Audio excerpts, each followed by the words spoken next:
भारतीय जनता पक्षाचे प्रदेशाध्यक्ष आणि या जिल्ह्याचे पालकमंत्री राधाकृष्ण विखे साहेब आणि रवींद्र चव्हाण साहेब हे दोघं या ठिकाणी अर्ज भरण्याकरता त्यांच्या उमेदवाराचे राहुरीत आले असता त्यांनी माझ्याकडे ऑफिसला या ठिकाणी भेट दिली आणि शिवाजी कर्डिले यांच्या निधनानंतरची ही निवडणूक असल्या कारणानं ही निवडणूक न लढण्याची त्यांनी या ठिकाणी विनंती केली. त्याने मी सांगितलं की आम्ही भावना आमच्या देखील आहेत, परंतु जे काय 15 दिवस मी मतदारसंघात विशेषतः राहुरी तालुक्यात फिरताना या तालुक्याचे जे काही प्रश्न आहेत, या तालुक्याच्या अस्मिता असेल, प्रश्न असेल, समस्या असतील, त्याकरताच निवडणूक लढवणं हा उद्देश माझा त्या ठिकाणी होता. कारण की या तालुक्याला विधानसभेमध्ये प्रतिनिधित्व मागच्या 20 वर्षामध्ये फक्त 5 वर्ष मिळालेलं आहे. त्यात 2.5 वर्ष सरकारमध्ये, 2.5 वर्ष सरकारच्या विरोधामध्ये, आणि या तालुक्याचे काही महत्वाचे गहन प्रश्न निर्माण झालेले आहेत आणि त्याकरता निवडणूक लढवावी हा माझा आग्रह होता.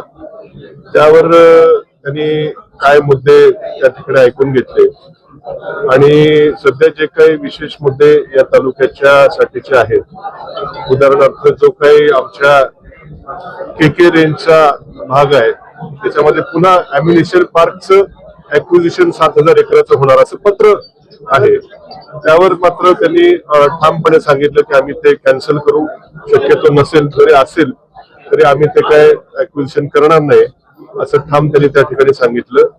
या डॉक्टर तनपुरे सहकारी साखर कारखान्याचं NCDC कडे कर्ज प्रकरण मंत्रिमंडळाच्या बैठकीसमोर बहुतेक असणार आहे. त्या बाबतीत देखील स्वतः विखे पाटील साहेबच त्या मला वाटतं ते बोलणे कमिटीवर आहेत, त्यामुळे त्याच्या बाबतीत त्यांनी देखील सकारात्मक भूमिका त्या ठिकाणी दाखवलेली आहे. राहुरी नगरपालिकेला एक मोठ्या प्रमाणामध्ये रस्त्यांकरता आम्ही इथं आश्वासन दिलं होतं, त्याकरता देखील त्यांनी वरती बोलून सकारात्मकता दर्शवलेली आहे.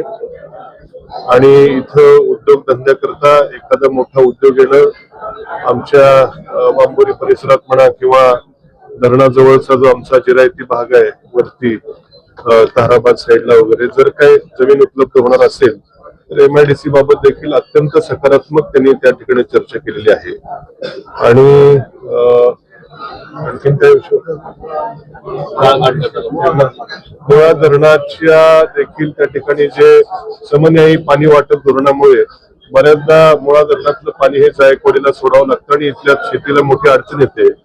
जवळपास 2.5 TMC गाळ त्या ठिकाणी आहे, तो देखील काढण्याबाबत देखील सकारात्मक उपाययोजना आधीच चालू केल्या त्यांनी सांगितलेलं आहे की जेणेकरून या मुळा धरणातलं पाणी आणखी त्या ठिकाणी तालुक्याला उपलब्ध होईल. अशा सर्व बाबींवरती अत्यंत सकारात्मक चर्चा झाली. मुख्यमंत्री महोदयांशी देखील फोनवरती चर्चा त्यांनी घडून आणली. त्यामुळे या तालुक्याच्या विकासाच्या मुद्द्यावर निवडणूक जी लढवायची होती त्यावरती त्यांनी सर्व मुद्द्यांना अत्यंत सकारात्मक प्रतिसाद दिलेला आहे. हा सर्व विषय ही जी काही चर्चा झाली ती मला सर्व कार्यकर्त्यांशी बोलावं लागेल आणि सगळ्या कार्यकर्त्यांचं काय मत असेल त्यावर आम्ही आता थोड्याच वेळात बसून निर्णय घेऊ. विधान परिषदेची चर्चा होती, असं काही विषय नाही. काय विधान परिषद जिल्हा परिषदेच्या निवडणुका व्हायच्या, त्याला कधी होईल, वर्षांनी होईल, 2 वर्षांनी होईल.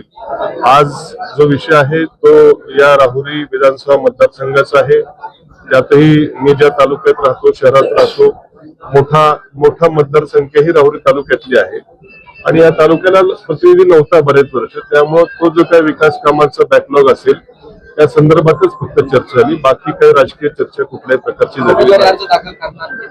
त्यांनी विनंती, आता एवढी मोठी माणसं, पक्षाचे प्रदेशाध्यक्ष स्वतः या ठिकाणी आले, पालकमंत्री देखील स्वतः आले, एवढ्या मोठ्या माणसांनी या ठिकाणी विनंती केलेली आहे आणि विकासाचे प्रश्न देखील मार्गी लावण्याचं त्यांनी सकारात्मक, अत्यंत मुख्यमंत्री महोदयांनी देखील सकारात्मकता दर्शवलेली आहे.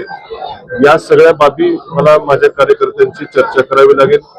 अर्ज माझा भरून तयार आहे, पण या सर्व आता एवढी मोठी माणसं जेव्हा आपल्याकडे येतात आणि ज्या मुद्द्यावर आपण निवडणूक लढवायचं म्हणतोय त्या मुद्द्यालाच त्यांनी हात घालून त्याला सोडवण्याचा जर विषय केला असेल तर मला माझ्या सर्व सहकाऱ्यांना विश्वासात घेऊन निर्णय घ्यावा लागेल.